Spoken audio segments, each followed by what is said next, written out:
device working correctly, back that shit up. Get the big important files backed up, and I recommend using a remote service to do that, whichever one you pick. You'll have to read your reviews there and see what you want to use. Google Drive is a good one. And there are a lot of services out there that'll do that for you. Microsoft has one, I think, SkyDrive, that'll do something like 7 or 10 gigabytes for free, and then you have to start paying after that. So anyway, so that's backups. Do your backups. Trust me on that. Careful on installing the games. Check everything you install to make sure it's necessary. And as you're installing it, check each menu as you click next, next, next, yes, finish, right on through, to make sure it's not installing extra shit that you don't need. And they're getting very tricky with their wording now, so you're just going to have to work through that. I've got a few sites up here before we finish the PC portion of this show. The top 5 myths about PC slowdown. Now, first thing, this is by IOLO, I-O-L-O, so they have some interest in selling you shit.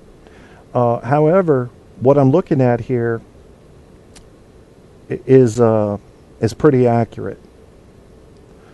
And I'm going to share this link on the Facebook announcement for the show you're listening to right now. The Facebook page for this show is facebook.com/truthontapshow. And once you have that, if you look 2 posts down, you'll see, come and listen to me live on Spreaker, make your PC fly. In the comments section of that, I'm going to list these sites that I've told you that are worth a look. All right, and that one is the myths about PC slowdowns. Just keep in mind they have an ulterior motive. They want to sell you something, but they're actually pretty accurate in that. So now there's 3 more sites I need to share with you, okay? And I'm just not even going to talk about them. I'm just going to share them. First one's Tech Radar, 50 expert tips to speed up your PC. And definitely some decent advice there. A lot to go through. All you really need is what I've told you, but if you want to get deeper into it, this is where you're going to go. Let's see. Now, one more is how to make your computer faster. This comes from Reader's Digest, and the thing about Reader's Digest is they don't know shit about shit, but they usually find good experts. So I'm sharing that one. And then the final one was something I found very interesting, and I told in the description, so I have to talk about this for a second, that we were going to talk about where PC computing is going. And you know, that's like predicting winners. And hey Barco, if your hard drive fails, you can resuscitate it by microwaving it for 33 seconds on a medium or 5 setting. That may work, Barco, but that's not always going to work. And people put it in the freezer too. It depends on the nature of the failure. And if it was a hard drive crash of a read-write head into a platter, there's a pretty decent chance you're fucked. Especially if it happened on the beginning or the boot not the boot sector. That's on the BIOS, but the the boot sector of the drive. If you get a virus there or you get damage there, you're fucked. You can use recovery software. If you can get into Windows, even in safe mode, but you can't get to your shit, try using some recovery software. Some of those you can put right on a thumb drive. Some of them you can download to your system and install. You want to download that before you need it. So file recovery software is a good thing to have on hand. There are all kinds of little tips and tricks you can do to try to get shit off of a hard drive, but don't trust in any of them working. Do your backups.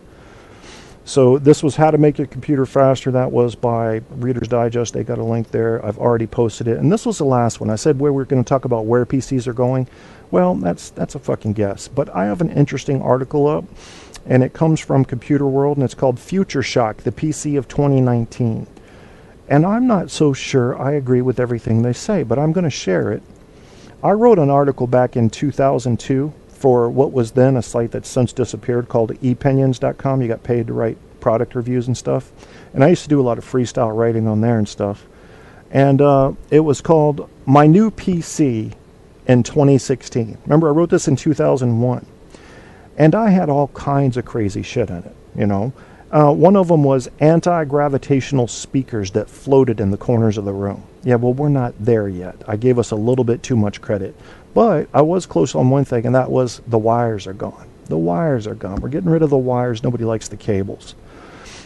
They're saying here that they're talking about something that's going to get smaller, and you already see the cell phone industry has hit a brick wall on size and seems to be backing up. They're going bigger again.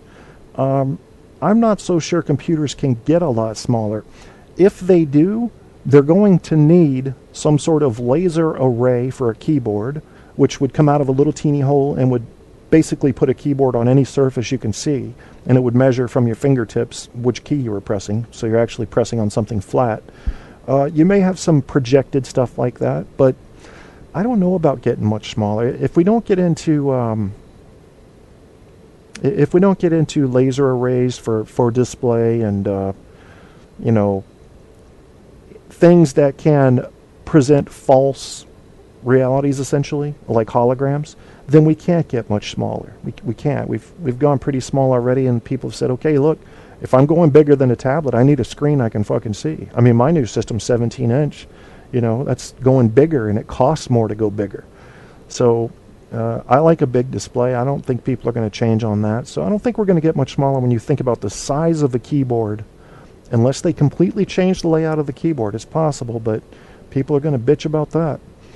So, yeah, I don't know. Unless we invent a whole new language of, say, using one key with options for 3 different keys. You know, maybe you hit the K key, and the shift might be capital K, and then pressing tab with it might be J, and pressing the Windows key with it might be R. And maybe something like that will emerge, and all of a sudden you only need 15 keys. But so getting smaller, I'm not so sure about that. I think a lot of stuff's going to be audio driven. You can just talk your commands. They can do that now. I mean, they've been able to do it forever with Dragon, but Windows systems now have built-in voice recognition, and it works pretty well, especially once you train it on your voice. If you don't want to do audio, after I'm done with my radio show, I don't like to talk, so I would much rather type than talk. And so if audio is not the answer for people like me, and the keyboards are going to get smaller, and I'm not going to like that, well, you're going to have us dinosaurs that insist on holding on to the old version. So I think I already shared this. Let me check. Yeah, Future Shock, the PC of 2019. I'd like you to look at that and tell me what you think, if it's accurate about its prediction. All right, I'm going to say we're done talking about PCs now. Barco's coming in to correct me like he always does. Barco, the first ever to donate to Truth on Tap, this program. And I want to thank you publicly, as I have before, Barco. We're using Barco's donation to order on a FlexPay system the new laptop that's going to run this show. And then after that, we're going to start looking at the microphone and soundproofing the room and getting cable instead of this shitty DSL connection and getting some help, some research people, a co-host, all of that. So my goal is $22,500. I don't know if I'm going to reach that, but goddamn it, I'm trying. You know, I think if people have enough of an appetite for accurate truth, they'll start tossing some dollars this way. Because what you get most of the time is a political angle or somebody trying to fulfill an ultimate goal. You know, so they'll tell you fucking anything. You got to admit, somebody like an Alex Jones is more exciting than me. They always will be. Because lies and fake shit and, oh, there's a monster right under your nose, that's exciting. People really go for that shit.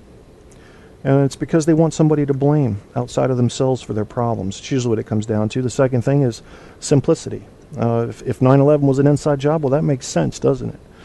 19 hijackers attacking like that? That doesn't make sense. That's brutal. That doesn't sound reasonable. So, I don't know. It all depends on your appetite for truth. So we'll get into that. I want to talk a little bit about the news. I want to welcome everybody in the chat room, everybody listening. Not if they burn down their houses, microwaving their hard drives. Good point. Yeah.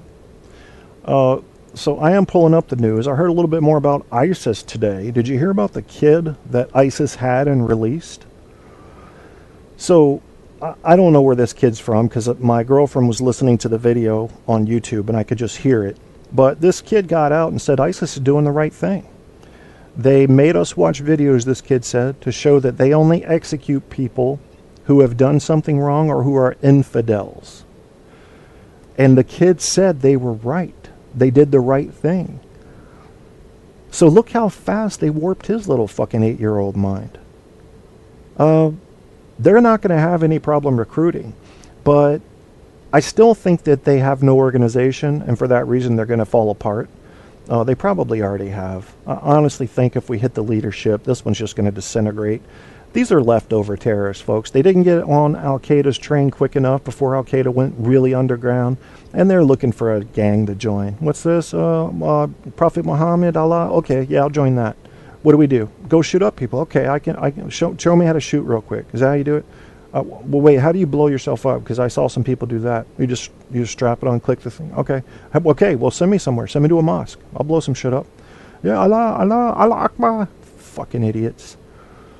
Listen, if your religion tells you that it's okay to kill someone else because they don't believe in your invisible dude, your religion can suck my dick. And you can tell your religious prophets and your fucking imams that I said that.